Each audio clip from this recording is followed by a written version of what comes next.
Kin Startup Academy, le courage d'entreprendre. Kin Startup a posé ses bagages dans la belle province du Nord Kivu et plus précisément dans sa capitale, Goma. Bienvenue à Goma. Jambo Kin Startup, karibu à Goma. welcome Kin Startup in Goma. Kin Startup, karibu kwetu Goma.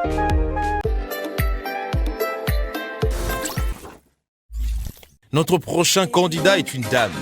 Qui est-elle? Je m'appelle Sandy Babi, je suis propriétaire d'une bouchée de bonheur qui se spécialise dans la vente de pâtisseries. Pour Kin Startup Academy, je m'attends à profiter des formations et de mentorship. J'ai le courage de participer dans ce concours d'entrepreneurs parce que pour moi, ça ne se limite pas aux hommes. Les femmes aussi ont une place dans l'entrepreneuriat. Oui, je pense que j'ai le courage, déjà en étant ici, j'ai ce courage. Et au fur et à mesure, je suis sûre que les hommes ne sont pas là pour me piétiner non plus. J'ai eu du mal à dormir la nuit dernière, mais je suis suffisamment préparée pour ce casting. Je me dis que c'est un challenge que j'aimerais surmonter. Pensez-vous pouvoir représenter valablement la province du Nord Kivu? Oui, je pense que je peux bien représenter le Nord Kivu. Il nous reste plus qu'à souhaiter une bonne chance. Avez-vous déjà été à un événement prêt à partir, mais que le gâteau arrive et vous dites « bon, j'attends quand même un peu pour déguster ce gâteau ». En tout cas, moi, ça m'est déjà arrivé plusieurs fois, je l'avoue. Je me souviens, la première fois que j'ai célébré l'anniversaire d'un de mes élèves dont je suis titulaire de la classe, le gâteau se présentait très bien, mais au moment de découper ce gâteau, j'ai trouvé de la résistance et arrivé au centre, il était, pour ne pas dire pourri, il était abîmé. Je me suis décidée, dès ce moment-là, de faire des gâteaux moi-même, vu que j'ai été exposée à la pâtisserie à un très très jeune âge de ma mère, et ensuite les parents de mes collègues. Et de moi-même, j'ai expérimenté avec plusieurs différentes recettes et je suis parvenue à arriver à avoir mes propres gâteaux. Et c'est comme ça que j'ai créé une bouchée de bonheur, une entreprise qui vend des gâteaux principalement pour toutes sortes d'événements, mais aussi de différentes sortes de pâtisseries, internationales et locales. Une bouchée de bonheur, ça assemble tous les sens. Pas que la vue avec la beauté, mais on rajoute aussi l'odorat, parce que dès que je vais vous donner un morceau de gâteau, vous allez sentir l'odeur déjà, vous allez déguster avec l'odeur. Et ensuite, dès que vous allez faire rentrer votre cuillère dedans, le fait que ça soit moelleux, vous allez déjà l'apercevoir et ensuite, vous allez le goûter. C'est déjà quelque chose qu'on apporte en plus à une bouchée de bonheur. Je voulais juste faire la petite remarque sur le papier, parce que sur le reste, honnêtement, il n'y a pas grand-chose à dire. Le papier n'est pas un problème, au contraire, c'est une solution à l'environnement par rapport au plastique, par exemple. Il faut juste qu'on ait derrière une politique de reboisement comme celle que vous êtes en train d'imaginer. Mais en tout cas, félicitations. Très bien. Moi, je voudrais rebondir sur ce que Bernard vient de dire rapidement en disant, mais c'est toujours bien. Et ça peut être une proposition de valeur pour vous si vous dites plutôt que, en achetant votre gâteau, vous reversez quelques centimes aux entreprises qui s'occupent déjà de reboisement.